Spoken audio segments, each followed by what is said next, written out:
Assalamualaikum warahmatullahi wabarakatuh. Kami dari kelompok 4 akan mempresentasikan hasil dari kerja kelompok kami, yaitu kerja kelompok kami adalah Project Based Learning, yang dimana kami mengambil judul Studi Budidaya Ikan Secara Profesional dan Analisis Kemungkinan Penerapan Smart Farming di Pembudidaya Ikan Lele Dayat Jumbo. Kemudian ini ada anggota kami. Oke, langsung saja. Yang melatar belakang kami pada tugas kami ini yaitu Indonesia memiliki potensi besar dalam budidaya perikanan air tawar, khususnya pada komoditas ikan lele yang terus menunjukkan peningkatan produksi. Lele menjadi komoditas yang unggulan karena kemampuan adaptasinya yang tinggi serta permintaan pasar yang stabil. Namun pada praktiknya budidaya lele di Indonesia ini masih didominasi metode konvensional yang bergantung pada pengalaman peternak sehingga menimbulkan berbagai masalah atau kendala seperti efisiensi pakan yang rendah, pengetahuan kualitas air yang kurang optimal, dan sulitnya deteksi dini penyakit. Seiring berkembangnya teknologi, konsep smart farming berbasis IoT menawarkan solusi untuk meningkatkan efisiensi dan keberlanjutan budidaya melalui penggunaan sensor dan sistem otomatis. Oleh karena itu kajian mengenai kondisi budidaya lele konvensional dan peluang penerapan smart farming di perusahaan Dayat Jumbo menjadi penting untuk merumuskan strategi pengembangan yang lebih inovatif dan juga berkelanjutan. Oke, selanjutnya kita masuk ke profil perusahaan Dayat Jumbo. Pendirinya sendiri itu ada Bapak Hidayat yang berusia 65 tahun dan tahun berdiri itu pada tahun 1987 yang beralamat di Jalan Cikujang, Desa Dayuluhur, Kecamatan Waludoyong, Kota Sukabumi. Oke, selanjutnya ini adalah tujuan usaha budidaya ikan lele di Dayat Jumbo gitu, seperti itu. Nah, yang pertama ini adalah mencari keuntungan sebagai penghasilan sumber utama keluarga, yang dimana pada yang sendiri itu alasannya membangun usaha ini ada tentu saja untuk menghasilkan income, yang dimana income itu pasti digunakan untuk kebutuhan keluarga, misalkan seperti memenuhi kebutuhan rumah tangga seperti sandang, pangan, papan. Kemudian yang kedua itu adalah membiayai pendidikan anak, yang dimana pada yang ini sudah berhasil menyekolahkan anaknya sampai tamat sekolah dan bahkan sampai ke perguruan tinggi, dan bahkan saat ini sedang menguliahkan anaknya di jenjang sarjana. Dan yang terakhir itu adalah menutup biaya operasional seperti pakan, benih, dan upah tenaga kerja, yang dimana hasil income yang dihasilkan dari budidaya ikan lele Padayat itu akan balik lagi untuk meneruskan proses budidaya yang akan diteruskan seiring berjalannya waktu, dan tentu saja akan menghasilkan income yang lebih banyak lagi ke depannya. Dan yang terakhir adalah menjaga keberlanjutan usaha agar dapat terus berproduksi seiring berjalannya waktu seperti yang sudah saya jelaskan tadi.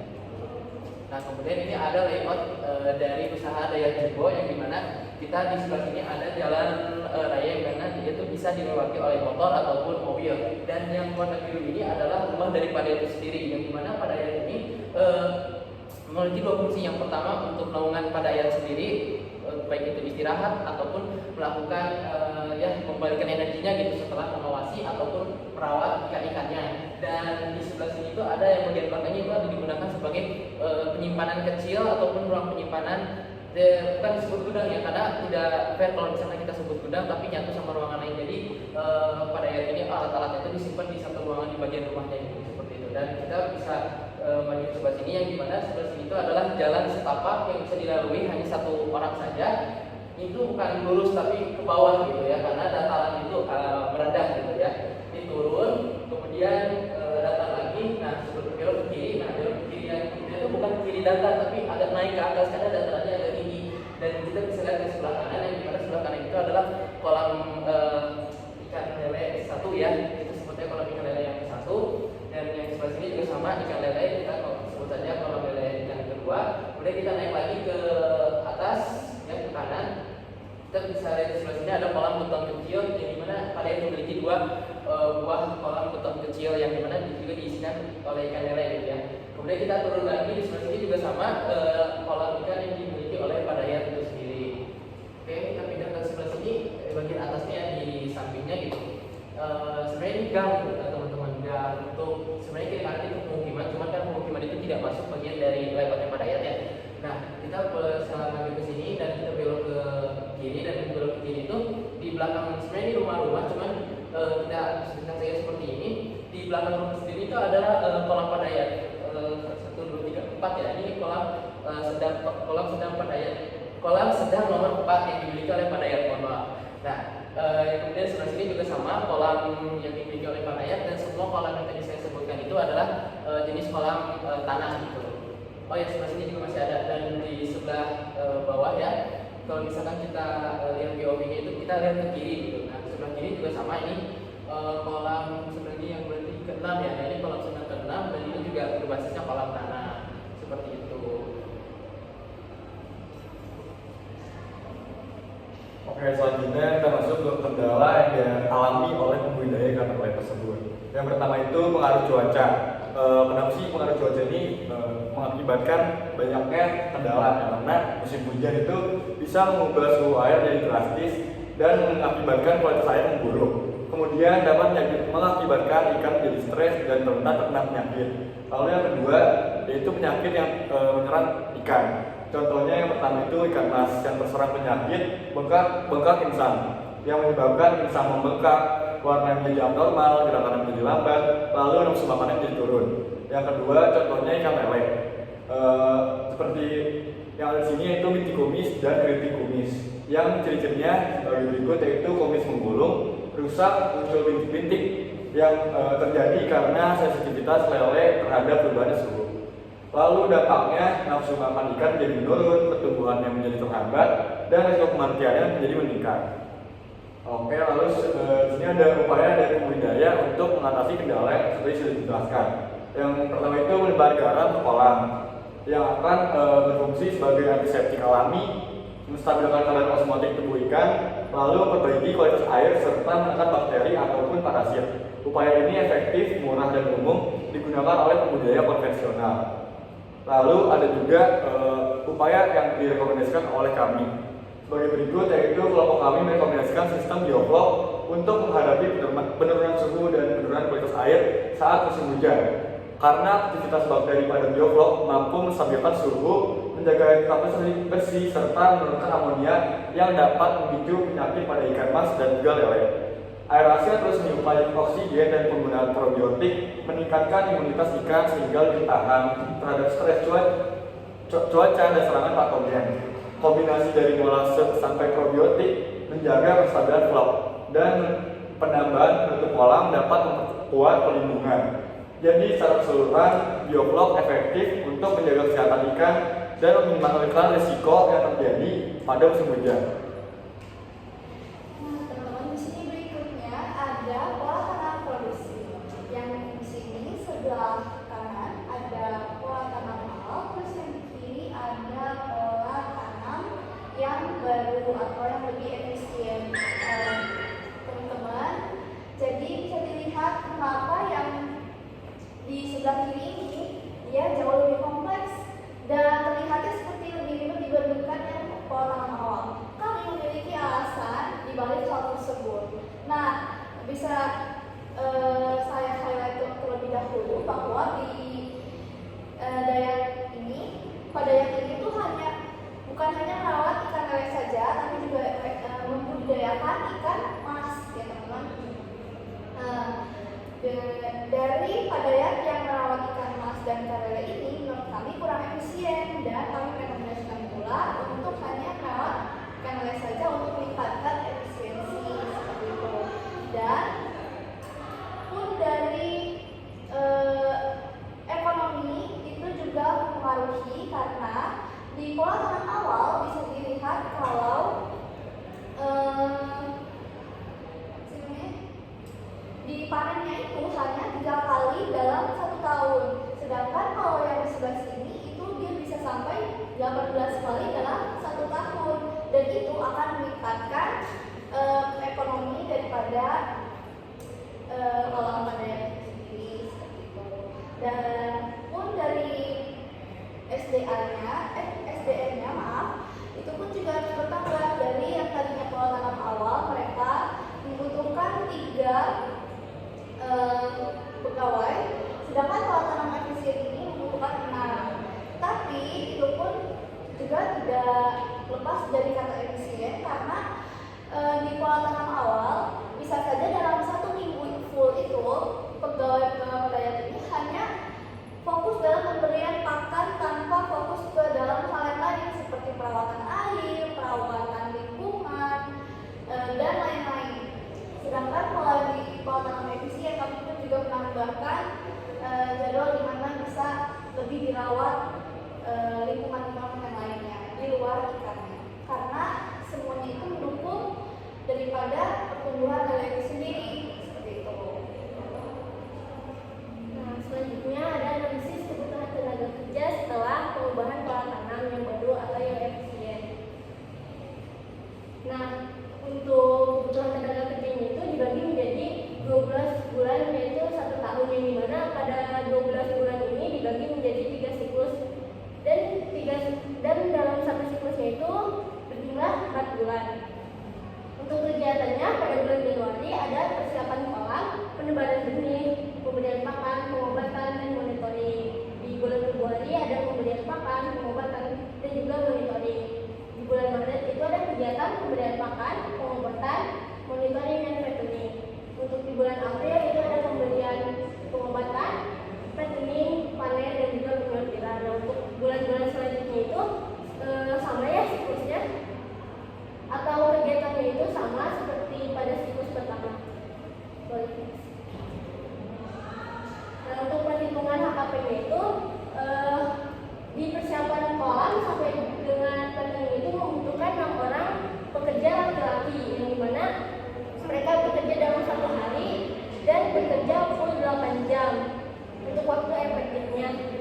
Untuk perhitungannya itu HKP laki-laki berjumlah 6 orang dikali 1 hari dikali 1 HKP yang berjumlah 6 HKP. Nah, untuk di panen itu penambahan 3 orang tenaga kerja laki-laki. Jadi jumlahnya itu ada 9 orang, yang dimana 6 orang itu pekerja tetap dan 3 orang lainnya itu pekerja harian. Untuk perhitungannya itu HKP laki-laki yang berjumlah 9 orang dikali 1 hari dikali 1 sama dengan 9 HKP. Untuk di penyortiran itu berjumlah 4 orang tenaga kerja laki-laki.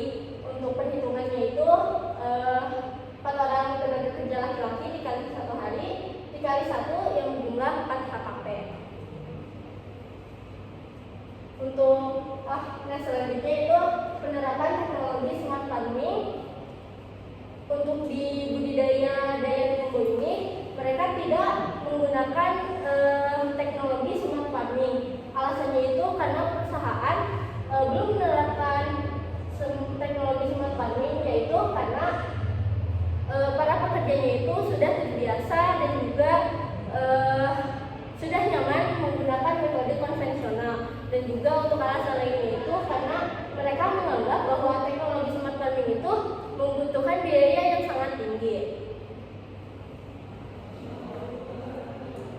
Selanjutnya di sini ada analisis pendapatan setelah perubahan. Jadi di sini ada biaya investasi, tetapi sebelumnya diingatkan kembali bahwa analisis pendapatan usaha ini tuh semuanya benar-benar konvensional dan juga tidak ada yang menggunakan teknologi. Kenapa? Dikarenakan memang pemilik itu pada ini menolak untuk menggunakan teknologi dikarenakan bahwa konvensional itu lebih irit dan juga lebih mudah untuk dipakai.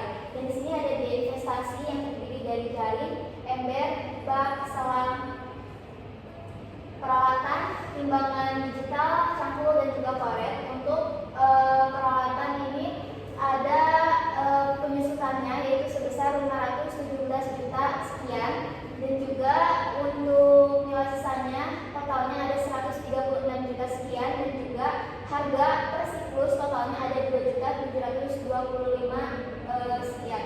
Dan selanjutnya ada biaya tetap. Yang pertama itu ada pakan untuk ikannya itu untuk ikan lele itu di sini jumlahnya 2,4 kg dengan harga satuannya itu 9.000, lalu dikali dengan per siklusnya itu ada 4 bulan. Jadi harga per siklusnya total dari biaya tetap itu ada pakan, benih, garam, probiotik, vitamin atau transportasi itu harga per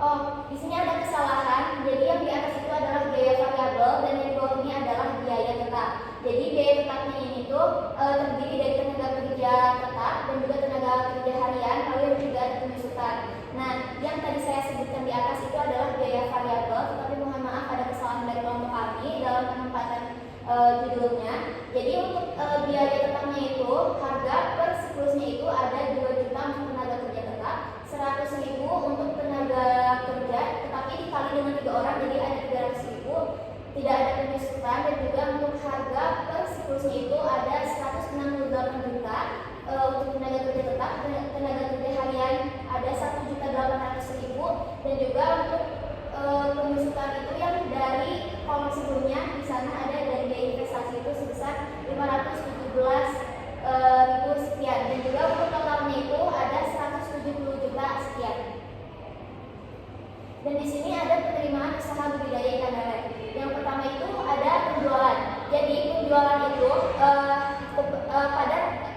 pada tebar untuk ikan lele per kolamnya itu ada 3.333. Nah, dikali dengan 5 kolam karena satu siklus itu ada 5 kolam. Jadi per siklus itu ada 16.665. Dan juga 16.665 ekor ini dibagi dengan 5. Kenapa dibagi dengan 5?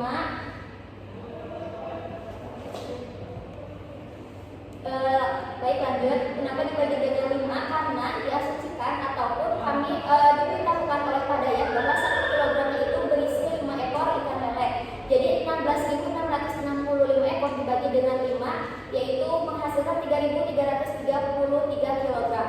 Nah, lalu 3.333 kilogram itu dikali dengan 18.000 karena harga 1 kilonya itu ada 18.000 rupiah. Nah, jadi 18.000 dikali sama 3.333 kilogram menghasilkan 59.994.000 dan juga dikali dengan per tahunnya itu 18 siklus menghasilkan 100.989.200 rupiah. Lalu ini adalah totalnya, total penerimaan usaha budidaya ikannya hanya dari penjualan ikan lele. Lalu di sini ada total penerimaan non tunai ataupun tidak tunai yang dikonsumsi oleh keluarganya. Jadi keluarganya itu akan mengkonsumsi ikan lele 2 kg per siklus. Lalu dikali dengan harga ikan lelenya itu 18.000. Nah, jadi totalnya itu ada 36 kg yang dikonsumsi oleh keluarga sehingga harganya itu menjadi 648.000. Dan di sini tidak ada peningkatan nilai inventaris. Lalu sehingga total dari total penerimaan tunai dan juga non tunai sekian 108 juta sekian. Dan di sini ada biaya tunai yaitu dari komponennya ada tenaga kerja tetap, tenaga kerja harian, garam ikan, probiotik cair, vitamin atau antistres cair dan juga budi. Yaitu total per tahunnya atau 18 siklusnya ada 243 juta sekian. Nah, di sini itu pengeluaran paling besar itu ada di benih. Nah, sehingga ini adalah pengeluaran terbesar di biaya tunainya. Lalu selanjutnya ada biaya non tunainya yaitu dari tenaga kerja keluarga yaitu Padayat sendiri. Karena keluarga Padayat tidak ikut membudidaya. Yaitu tenaga kerja dari Padayatnya itu Padayat memiliki 20 hari kerja per siklus dengan upah per satu harinya itu 100.000 sehingga per siklusnya adalah 2 juta dan dikalikan dengan 18 siklus menghasilkan 36 juta. Lalu di sini selanjutnya ada pendapatan tunai usaha tani yaitu dari penerimaan tunai dikurangi biaya tunai menghasilkan 834.348.000.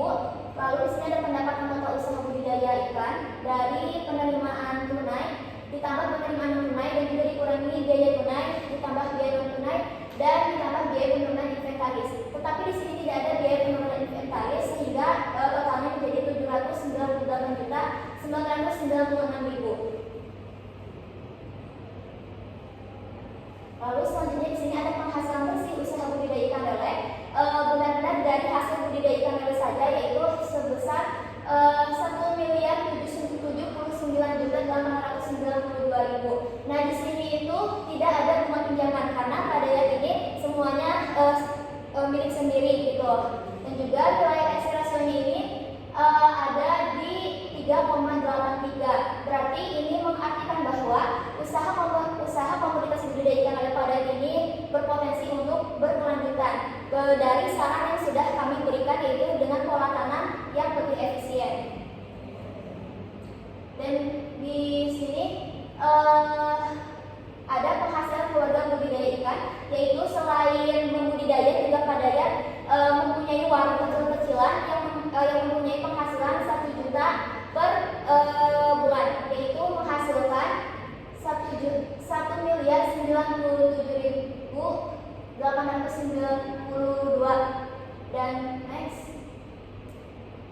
Selanjutnya kita masuk ke implikasi ekonomi dan keberlanjutan usaha dari Padaya.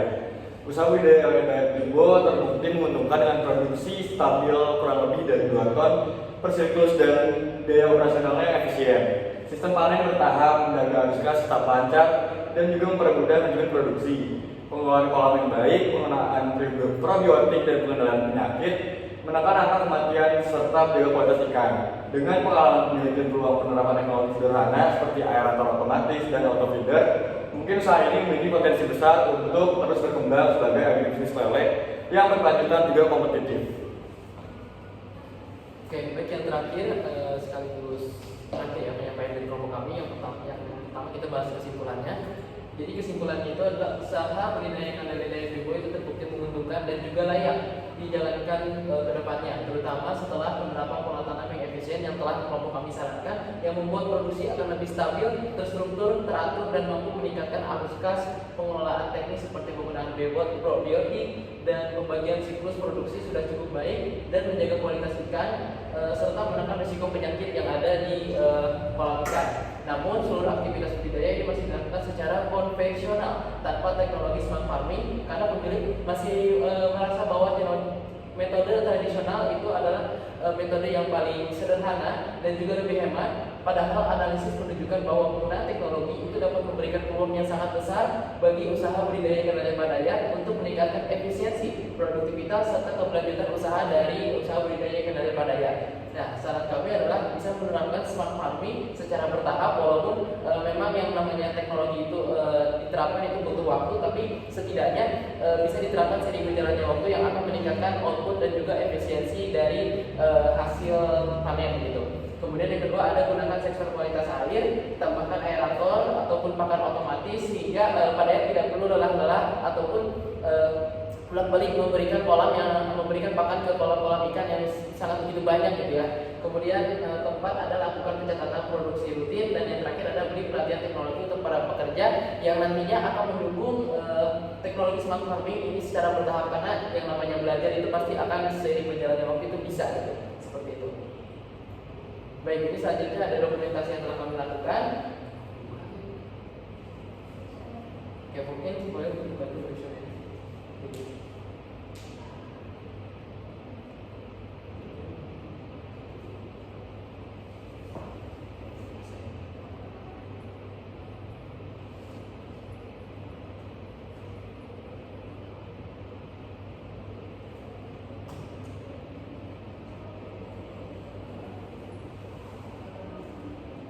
Oke, untuk selanjutnya ini kuesioner yang dimana kita mengisi dari mulai alamat, tanggal wawancara yang mulai kita mewawancarai pada tanggal 27 Oktober 2025. Berikut ada nomor pewawancaranya.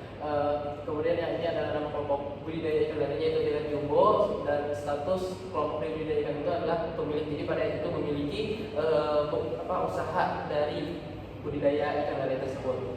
Dan kemudian nama itu Padaya sendiri dan berada di alamat Jalan Cikujang, Raya Luhur, Wayoboyong, Kota Sukabumi. Oke, mungkin kurang lebih seperti itu. Boleh dilihat aja sama-sama.